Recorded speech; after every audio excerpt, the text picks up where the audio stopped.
सियासत की क्लास में जब इलेक्शन का एग्जाम सिर पर हो तो वोट बैंक वाला सिलेबस भी खुलता है और इस वोट बैंक वाले सिलेबस में जाति का चैप्टर हर सवाल का सबसे बड़ा जवाब बन जाता है।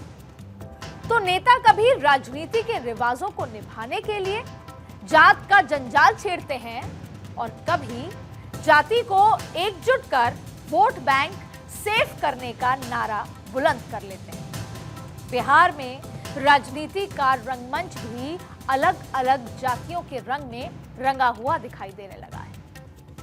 विधानसभा चुनाव से पहले नेता नगरी एक एक जाति का हिसाब लगा रही है और सियासी जगत से जुड़े जो दिग्गज हैं वो भी इसी जुगत में नजर आ रहे हैं कि अपनी जाति के वोटर्स को गोलबंद कर चुनाव से पहले वोट का प्रबंध कर लिया जाए।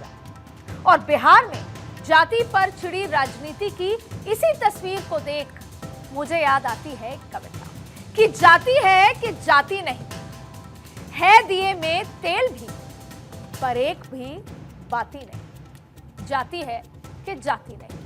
राजनीति में जाति के इसी गहरे रिश्ते और बिहार में यादव वोटर्स की ताकत के साथ बिहार के 1% वोट वाला वो कौन सा डर है जो तेजस्वी यादव को सता रहा है।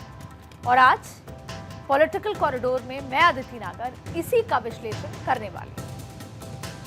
बिहार की पॉलिटिक्स में अगर जाति के आंकड़ों को करीब से मापा जाए तो सामने आता है कि 14.26% की आबादी के साथ यादव वोटर्स बिहार में बहुत बड़ा फैक्टर साबित होते हैं। इसी यादव वोट बैंक के सबसे बड़े खिलाड़ी कौन? लालू यादव को हमेशा माना जाता है, लेकिन इस बार बिहार में यादव वोटर्स पर दावेदारी करने वाले बहुत से किरदार हैं जिनकी राजनीति का पहिया यादव मतदाता के इर्द गिर्द ही घूमता हुआ नजर आ रहा है। मसलन तेजस्वी यादव जो लालू यादव की विरासत को लेकर बिहार में सरकार बनाने के सपने संजोए हुए हैं और 2020 में भी संजो रहे थे। तब भले ही वो एक युवा नेता के चेहरे के लिहाज से आगे बढ़ रहे थे, खुद लालू यादव ने पोस्टर से खुद को बाहर कर लिया था। लेकिन अब जब 2025 है, इस बार लालू यादव प्रदेश अध्यक्ष भी हैं और खुद तेजस्वी यादव लालू यादव की उस विरासत को आगे बढ़ाने में लगे हुए हैं और 50+ पर भी फोकस कर रहे हैं। तेजस्वी यादव के अलावा उनके भाई तेज प्रताप यादव भी हैं जो लालू की विरासत के साथ ही मैदान में नजर आते हैं। ये बात और है कि लालू तेजस्वी को ही अपना उत्तराधिकारी घोषित कर चुके हैं। लालू परिवार के साथ पप्पू यादव भी इस राजनीति से जुड़े एक अहम किरदार है। अब वैसे तो लालू के पुराने साथी रह चुके हैं, लेकिन लालू से सियासी अदावत भी किसी से छुपी नहीं है, जो अब तक भी नजर आ रही है।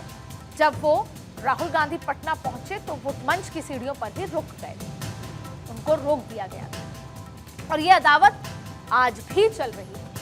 पप्पू यादव जमीन पर एक्शन लेने में भरोसा रखते हैं। छात्रों की बात करनी हो, कोविड हो या फिर वक्फ, तमाम मुद्दों पर जमीन पर उतरकर संघर्ष करते हैं और बिहार की जनता का जो मसला है, परेशानी है, उसको अपना मसला बताते हैं। लिहाजा तेजस्वी के लिए बड़ी चुनौती है। अब दूसरी तरफ आपको नित्यानंद राय हैं, उनकी बात करते हैं, जो बिहार में बीजेपी का सबसे बड़ा यादव चेहरा माने जाते हैं और आरजेडी को झटका देकर अजीत यादव को पिछले महीने बीजेपी में शामिल कर चुके हैं। लिहाजा अजीत यादव भी अब आरजेडी के सामने चुनौती है।